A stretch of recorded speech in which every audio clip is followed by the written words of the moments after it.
Shalom Bapak Ibu Saudara yang dikasih Tuhan. Bagaimana kabar hari ini? Saya percaya kabar kita luar biasa, sebab kita punya Yesus yang luar biasa. Amin. Haleluya. Hari ini kita akan belajar dari 2 Samuel pasal 6 ayatnya yang ke-6 sampai 7. Saya bacakan bagi kita. Ketika mereka sampai ke tempat pengirikan Nakor, maka Usa mengulurkan tangannya kepada tabut Allah itu, lalu memegangnya karena lembu-lembu itu tergelincir. Maka bangkitlah murka Tuhan terhadap Usa. Lalu Allah membunuh dia di sana. Perhatikan ini, Allah membunuh dia di sana, mati di tempat ini ya. Karena keteledorannya itu, ia mati di sana dekat tabut Allah itu. Hari ini kita akan belajar tema firman Tuhan, bahaya keteledoran. Jadi menarik sekali Bapak Ibu Saudara, bahwa hukuman Tuhan yang mengerikan itu bukan hanya terjadi bagi orang yang melakukan kejahatan yang besar, tetapi juga orang yang tidak melakukan kejahatan tetapi teledor.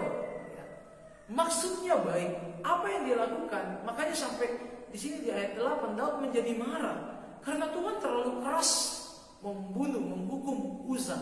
Ya. Kenapa? Karena orang tahu maksudnya baik, tetapi perhatikan ini, teledor, Bapak Ibu Saudara. Ya.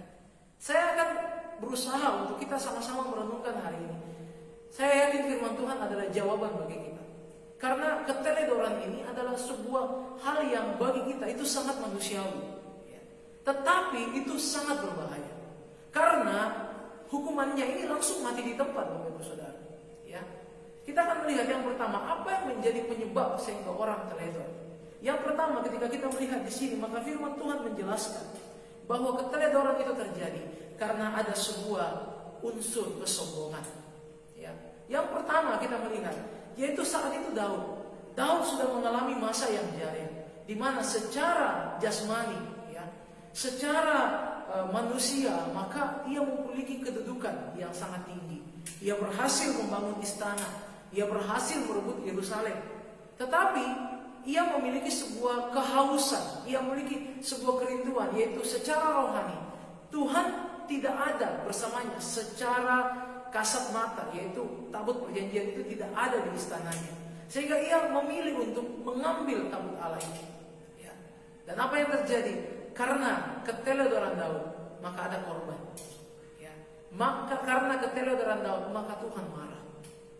Jadi ini hal yang penting untuk kita mengerti. Kenapa kita kadang teledor? Karena kita mau mencuri kemuliaan Tuhan. Ada hal yang salah yang menjadi tujuan Daud ketika ia mau mengambil tabut itu. Ya, dia mau untuk juga secara rohani kelihatan hebat di mata seluruh umat Israel. Yang kedua kita melihat di sini Daud lebih mementingkan, ya, kuantitas daripada kualitas. Ya. Kenapa saya katakan seperti itu? Karena kita melihat bahwa Daud di sini ia mengumpulkan banyak orang. Ya. Dia mengumpulkan banyak orang. Dan ia bersama-sama 30 orang itu dan seluruh rakyat itu menjemput dan mengantar tabut Allah. Terjadilah di sini. Jadi hari ini jangan kita hanya mementingkan kuantitas, Bapak Ibu, tetapi kualitas. Apa kualitasnya? Kita baca di dalam ayatnya yang ke-16. Apabila pengangkat tabut Tuhan itu melangkah maju, ini setelah kejadian itu, Daud kembali lagi berusaha mengangkut tabut Tuhan, tetapi sudah tidak lagi mementingkan kuantitas, tetapi kualitas yang dipentingkan. Apa itu? Dia pakai Imam Lewi, ya, orang yang layak mengangkut tabut itu. Ia pakai Imam Lewi, dan setiap imam-imam itu melangkah maju 6 langkah. Maka ia mengorbankan seekor lembu dan seekor anak lembu. Jadi ini berbicara tentang setiap langkah. Pada langkah yang ke-6, 6 itu berbicara tentang angka manusia, ya. Pada setiap langkah yang ke-6 maka mereka mempersembahkan korban.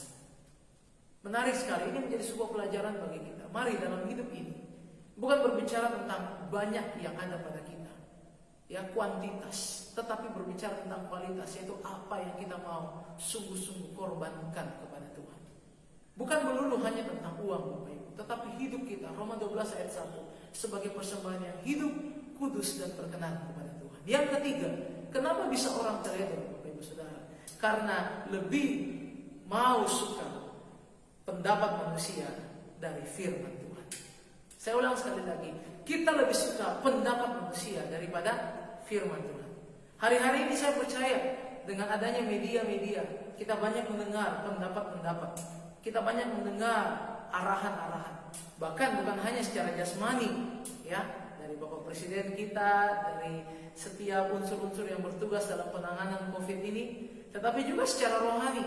Ada banyak orang-orang yang kita kenal sebagai hamba-hamba Tuhan memberikan pendapat. Menarik sekali, ada banyak pendapat-pendapat yang hari ini sedang bertentangan, ya. Satu berkata A, yang satu berkata B. Baik kelompok A dan kelompok B sedang baku hantam di media hari ini. Ini menjadi sebuah pemahaman yang penting untuk kita mengerti bahwa mari kita kembali kepada Alkitab, bukan kepada pendapat manusia. Kenapa saya katakan seperti itu? Karena di dalam ayat ini, kalau Bapak Ibu Saudara bisa baca dalam kisah yang sama di Alkitab, di kitab yang berbeda, yaitu 1 Tawarik 13 ayat 5-14, itu menggambarkan apa yang terjadi di ayat 1, ya. Daud mengumpulkan pula semua orang pilihan. Ternyata sebelum dikumpulkan, maka ada rapat di mana Daud meminta pendapat dari kepala pasukan 1000, kepala pasukan 100, dan pemuka Yehuda, pemuka Israel.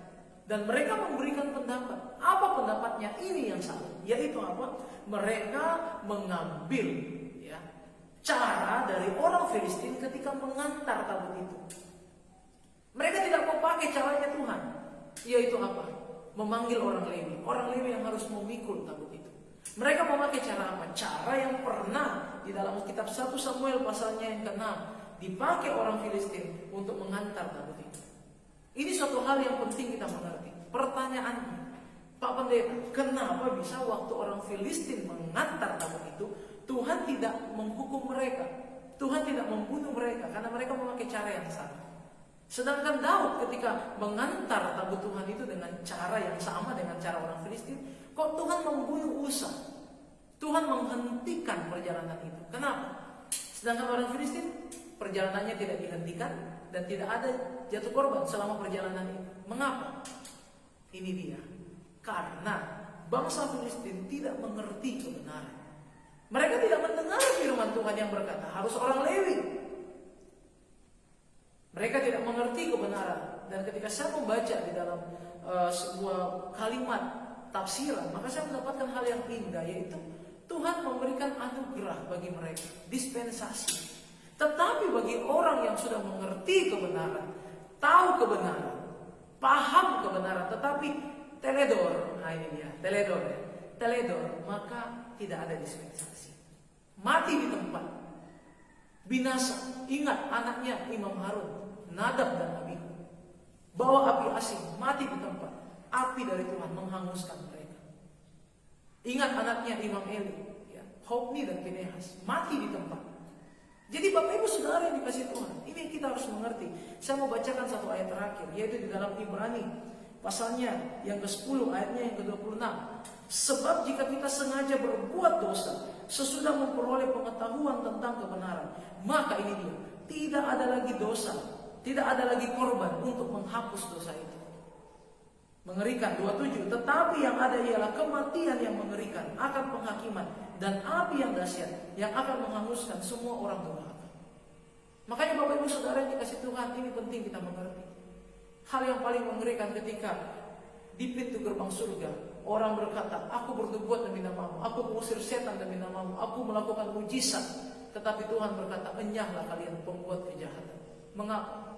Kita teledor. Jangan kita terus suka untuk mendengar perkataan manusia, tapi mari kita lebih melihat kepada firman Tuhan, sehingga kita mengerti bahwa Tuhan itu kudus, Tuhan itu suci. Kita mengerti apa yang kita tabur itu akan kita tuai. Kita mengerti apa yang kita tuai lebih daripada apa yang kita tabur. Sehingga hari-hari ini jangan main-main terhadap dosa. Bagi gereja kita akan masuk dalam bulan kemenangan. Tuhan memberikan rema yang indah bahwa kalau kita dalam bulan kemenangan, artinya peperangan itu semakin sengit.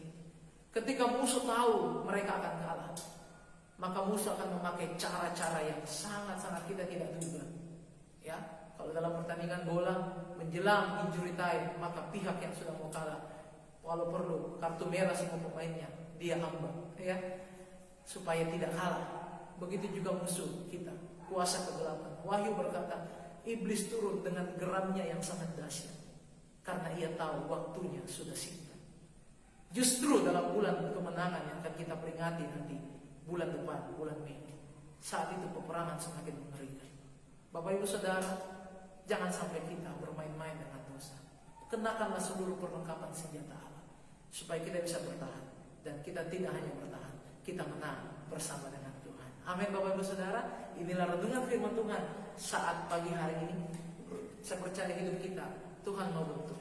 Saya percaya hidup kita Tuhan mau ubahkan semakin sempurna sama seperti Dia. Mari katakan pujian ini. Ku mau seperti-Mu Yesus, disempurnakan selalu Engkau dalam senam jalanku, memuliakan nama-Mu. Kami sambut hari baru ini, kami percaya ada pertolongan Tuhan bagi hidup kami. Tuhan menguatkan kami untuk melakukan yang terbaik, melakukan yang memuliakan nama-Mu. Kami percaya ketika kami hidup berkenan kepada-Mu, apa yang kami tabur itu akan kami tuai. Kami menabur dalam roh, kami menuai hidup yang kekal. Kami menabur dalam daging, kami menuai kebinasaan. Hari ini kuatkan setiap kami yang mendengar tayangan video ini.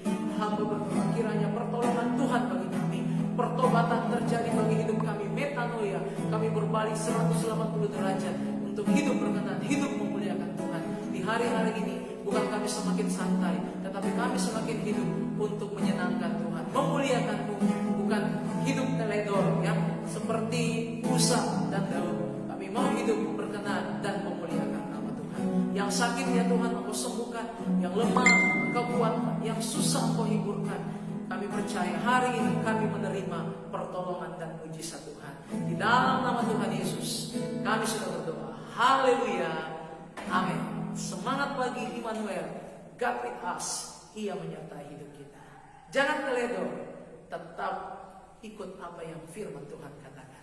Haleluya.